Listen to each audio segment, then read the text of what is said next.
Hello दोस्तों, quick revision में आपका स्वागत है। अभिनंदन। आज हम लोग साइंस के न्यूमेरिकल में कुछ क्वेश्चन को आज देखते हैं।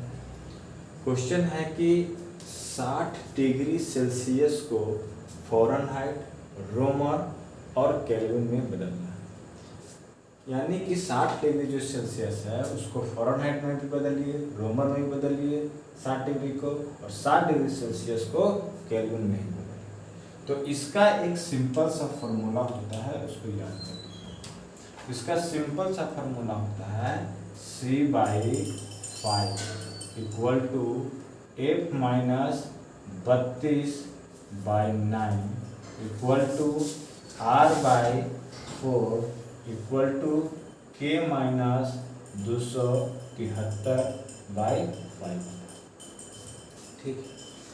अगर सेल्सियस को बोला है फ़ारेनहाइट में बदलने के लिए, और इसी सेल्सियस को रोमर में बदलना है, और इसी सेल्सियस को केल्विन में बदलना है, तो इस फॉर्मूला का यूज करके जिसमें जिसको भी बदलना है, अगर सपोज डेट मान लिया जाए कि अगर 60 डिग्री सेल्सियस न होकर के 60 डिग्री फ़ारेनहाइट और इसको 60 डिग्री फ़ारेनहाइट को कहता कि केल्विन में बदले या रोमर में बदले या डिग्री सेल्सियस में, तभी यही फॉर्मूला का यूज होगा।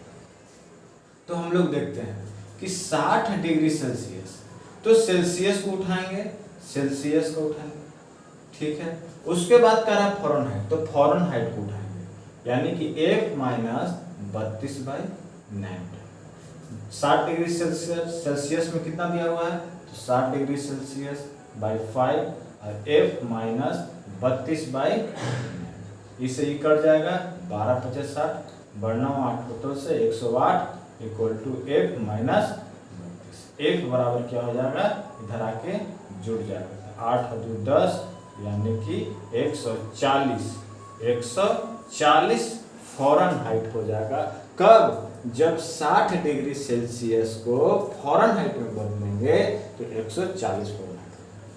अब इसके बाद इसी 60 डिग्री सेल्सियस को रोमर में बदलना है, तो 60 डिग्री सेल्सियस को उठाएंगे और उसके बाद रोमर को उठाएंगे, तो R/4 हो जाएगा। सेल्सियस को रखेंगे 60/5 इक्वल टू रोमर को निकालना है और 4 यहाँ से भी कट जाएगा, 12×5=60, यानी कि रोमर बराबर भी हो जाएगा 48, रोमर बराबर भी 48। अब इसी सेल्सियस को, इसी 60 डिग्री सेल्सियस को केल्विन में चेंज करना है, तो सेल्सियस को उठाएंगे और फिर केल्विन को उठाएंगे, यानी कि C/5 equal to K minus 273/5। तो सेल्सियस की जगह पर कितना, 60/5 इक्वल टू K माइनस 273/5। ठीक है, ये 5 से ये 5 खत्म हो जाएगा, और यह केल्विन बराबर इधर आके ये जुट जाएगा, यानी कि 60 प्लस 273, यानी कि 3 7 3 10 3 13 2 3 केल्विन। ये केल्विन हो गया, ये रोमन में हो गया, और ये तो आप लोग देखें कि जैसे कि 60 डिग्री सेल्सियस को फ़ारेनहाइट में, रोमर में और केल्विन में। अगर इसी को उल्टा कह देगा कि 20 केल्विन को डिग्री सेल्सियस में बदलना है, तो केल्विन को उठा लेंगे, डिग्री सेल्सियस को उठा लेंगे। अगर फिर कहेगा कि फ़ारेनहाइट को रोमर में बदलना है, तो रोमर में बदल दीजिए। उसके बाद जो भी माने जिसमें कहेगा बदलने के लिए उसमें बदल दीजिएगा, क्योंकि C/5 equal to F minus 32/9 बराबर R/4 बराबर K माइनस 273/5। यही चारों जो है वो आपस में बराबर है, और ये जो चारों है ये उष्मा का मात्रक है। जैसे सेल्सियस हो गया, C से डिनोट किया गया, F हो गया फ़ारेनहाइट से डिनोट किया गया है, R हो गया रोमन हो गया, और K से केल्विन है। यह टेम्परेचर का यानी कि ताप का मापने के लिए किसका यूज करते हैं, तो सेल्सियस का, फ़ारेनहाइट का और रोमर का और केल्विन का यूज करते हैं। तो जिसमें जिसको चेंज करने के लिए कहेगा इसको याद कर लीजिएगा, ये VVI फॉर्मूला है। ठीक है, अब नेक्स्ट क्वेश्चन को देखते हैं। नेक्स्ट क्वेश्चन क्या कर रहा है कि एक माध्यम में ध्वनि तरंग का तरंगदैर्घ्य कितनी है जिसकी आवृत्ति 840 हर्ट्ज है और गति उसका 2100 मीटर पर सेकंड। तो यानी कि इस हमको तरंगदैर्घ्य निकालना है, यानी कि लेमडा निकालना, लेमडा बराबर होगा। तो एक फॉर्मूला आप पढ़े होंगे, v बराबर n लेमडा, जहाँ v क्या है तो v है इसका वेग या चाल, वेग या चाल, गति के लिए वेग, चाल या गति। n क्या है तो n इसका आवृत्ति है, n है आवृत्ति, लेमडा है तरंगदैर्घ्य, यानी कि लेमडा जो है तरंगदैर्घ्य, और इसी तरंगदैर्घ्य को हमको निकालना है। तो तरंगदैर्घ्य निकालना है, तो तरंगदैर्घ्य बराबर क्या हो जाएगा, अगर v बराबर n लेमडा है तो लेमडा बराबर क्या हो जाएगा, v बाई n हो जाएगा, v बाई n। तो इसी का यूज करेंगे। अब n क्या है, आवृत्ति है, एक फॉर्मूला हो गया, आवृत्ति बराबर क्या हो जाएगा 1 बाई टाइम, यानी कि समय। और टाइम पीरियड क्या है, यही है आवर्त काल है, ये क्या है आवर्त काल है। और आवर्त काल बराबर यानी कि टाइम पीरियड बराबर क्या होता है 2 pi under root l by g होता है। ठीक, तो इतना फॉर्मूला को यूज करेंगे। तो हमको जो निकालना है वो निकालना है लेमडा। तो लेमडा बराबर होता है v बाई n। तो लेमडा बराबर क्या है, v बाई लेमडा बराबर v बाई n, यानी कि v क्या है इसमें, तो v बराबर है चाल या गति या वेग। ठीक है, उसके बाद लेमडा क्या है, तो लेमडा आवृत्ति है, लेमडा क्या है तो आवृत्ति है। तो रख देंगे यहाँ से ना, v कितना दिया हुआ है, यानी गति दिया हुआ है 2100 मीटर पर सेकंड, 2100 मीटर पर सेकंड। उसके बाद 840 दिया हुआ है इसकी आवृत्ति, 840 इसकी आवृत्ति, 1 शून्य से 1 शून्य। ठीक है, 21 दहाक के 210 और 21 चौक 84, 2 से 2 दूनी 4, 5 दूनी 10, यानी कि 5/2 यानी कि 2.5, यानी कि इसका आंसर जो हो जाएगा वह हो जाएगा 2.5 मीटर। अब देखते हैं नेक्स्ट क्वेश्चन। नेक्स्ट क्वेश्चन देखते हैं। नेक्स्ट क्वेश्चन कहता है कि ध्वनि तरंगों की गति 700 मीटर पर सेकंड है। ध्वनि तरंगे 7 किलोमीटर की यात्रा करने में कितना समय लगेगा? सबसे आसान क्वेश्चन। इसमें सिर्फ दिया हुआ है टाइम निकालना है, टाइम निकालना। और टाइम के लिए हमको क्या क्या दिया हुआ है, तो गति दिया हुआ है, यानी कि v दिया हुआ है, यानी कि v दिया हुआ है 700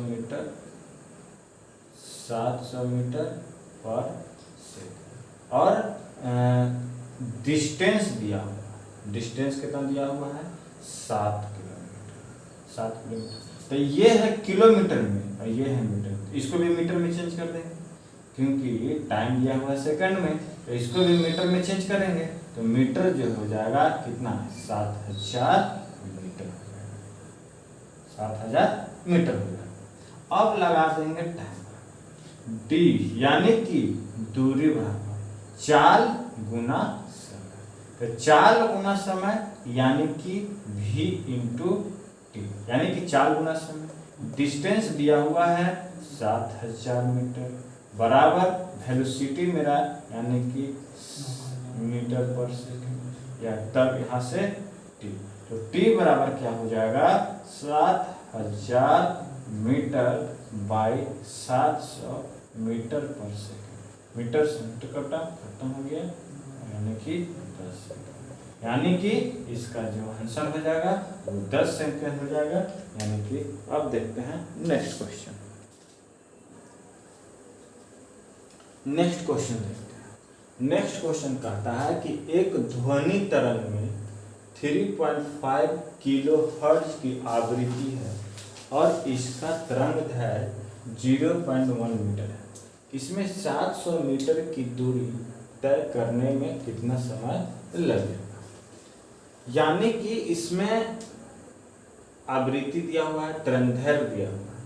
तो आवृत्ति दिया हुआ है और तरंगदैर्घ्य दिया हुआ है, तो यहाँ से हम लोग v निकालेंगे और v यानी कि वेलोसिटी, चाल निकालने के बाद दूरी बटा समय। यानी कि इसमें दो फार्मूला का यूज होगा।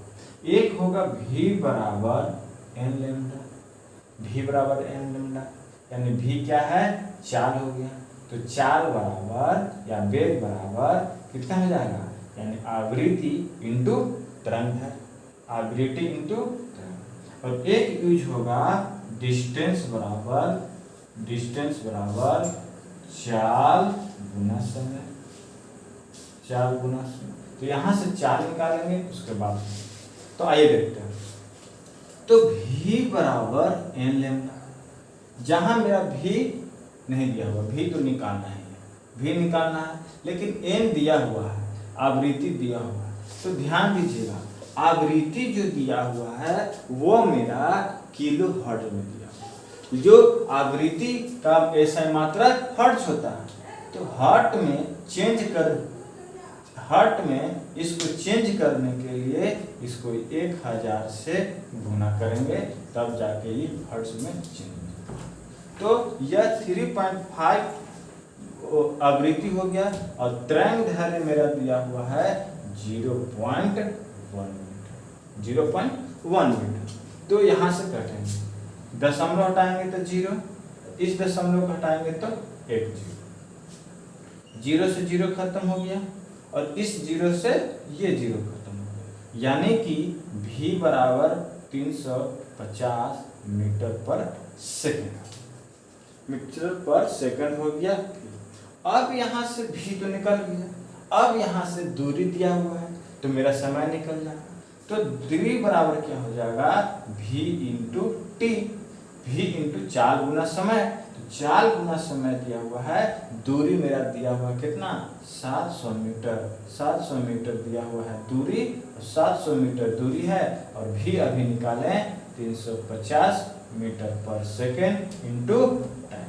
तो टाइम बराबर क्या हो जाएगा, दूरी बटा चाल। तो 700 मीटर बाय 350 मीटर पर सेकेंड, यानी कि 2 से खत्म, यानी कि 2 सेकेंड इसका आंसर हो जाएगा और 2 इसका आंसर हो जाएगा। अब देखते हैं नेक्स्ट क्वेश्चन। देखते हैं। नेक्स्ट क्वेश्चन कह रहा है कि कंपन कर रही वस्तु का समय अंतराल 0.04 सेकेंड है, तो तरंग की आवृत्ति क्या हो। आपको हमने स्टार्टिंग में ही 3 फार्मूला का जिक्र किया था। v बराबर n लेमडा, जहाँ v क्या है, गति या वेग है, n क्या है तो आवृत्ति है, लेमडा है तरंग है। और एक जिक्र किया था n बराबर 1/t, यानी कि आवृत्ति बराबर 1 समय अंतराल, यानी कि इसको आवर्त काल भी कहते हैं, आवर्त काल या समय अंतराल। एक और जिक्र किए थे, आवर्त काल बराबर 2π√L/g। इस 3 फॉर्मूला का आपको यूज किया। तो यही यूज इसमें होगा, समय अंतराल यानी कि आवर्त काल, यानी कि समय अंतराल आवर्त काल जो मेरा दिया हुआ है वह 0.04 सेकंड दिया हुआ है। आवृत्ति निकालना है n, तो आवृत्ति निकालने के लिए n बराबर 1 आवर्त काल, 1 समय अंतराल, 1 समय अंतराल। और जब हमको आवृत्ति बराबर 1 समय, तो 1 कितना 0.04, ठीक है।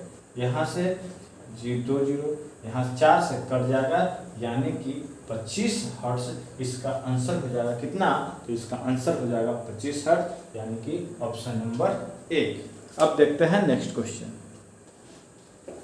देखते हैं नेक्स्ट क्वेश्चन क्या है कि ध्वनि तरंग 339 मीटर पर सेकंड की गति से यात्रा करती है। यदि इसकी तरंग है 1.5 सेंटीमीटर है तो तरंग की आवृत्ति क्या है? तरंग की आवृत्ति क्या है? अभी हमने फॉर्मूला बताया, v बराबर एन लेमडा, जो ये क्या है, यानी कि वेग या गति या चाल बराबर हो गया क्या, आवृत्ति इंटू तरंग। तो आवृत्ति बराबर क्या हो जाएगा, यहाँ आवृत्ति बराबर हो जाएगा वेग बटा तरंग दैर्घ्य, आवृत्ति बराबर वेग बटा तरंग। तो यूज करेंगे, यानी कि v बराबर एन लेमडा। तो v मेरा दिया हुआ है कितना, 339 मीटर पर सेकेंड बराबर एन तो लेमडा एन निकालना है और लेमडा कितना दिया हुआ है, तो 1.5 सेंटीमीटर। यहां पर हम एक चीज देख रहे हैं कि यह मीटर में है, 339 जो गति है, जो वेग है वह मीटर में है, लेकिन जो तरंग दैर्घ्य है वो सेंटीमीटर में है। इसको भी हम मीटर में चेंज करेंगे। तो जब मीटर में इसको चेंज करेंगे तो 1/100 से इसको डिवाइड कर देंगे, 1/100 से इसको डिवाइड कर देंगे। तो 1/100 से इसको डिवाइड कर देंगे तो ये चेंज हो जाएगा, और चेंज होने के बाद यानी कि आवृत्ति बराबर अब क्या हो जाएगा, यानी कि n बराबर अब क्या हो जाएगा, इससे आकर के क्रॉस मल्टीप्लिकेशन हो जाएगा, 339 इंटू 100 बाय 1. अब इस पॉइंट को जब हटाएंगे तब यहाँ भी क्या हो जाएगा, 10 हो जाएगा। अब इसको काट करते हैं, यानी कि 5 से काटेंगे तो 5 तिहाई 15, 5 से काटेंगे 5 दूनी का 10, 3 से ये कट जाएगा, 3 एकम 3 तरीके। अब जब इन तीनों का गुना करेंगे तो 13 दूनी के 26 और 2 और 2 जीरो ये बढ़ जाएगा। तो यह आवृत्ति किसमें, हर्ट्ज में। यह किसमें आ गया, तो हर्ट्ज में। यानी कि इसका जो आंसर हो जाएगा, आंसर 2 जीरो वाला होगा, यानी कि ये, यानी कि ऑप्शन नंबर सी। तो आज साइंस न्यूमेरिकल में यहीं तक रखते हैं। अगर वीडियो अच्छा लगे तो लाइक करें, शेयर करें, सब्सक्राइब करें और जय हिंद, धन्यवाद।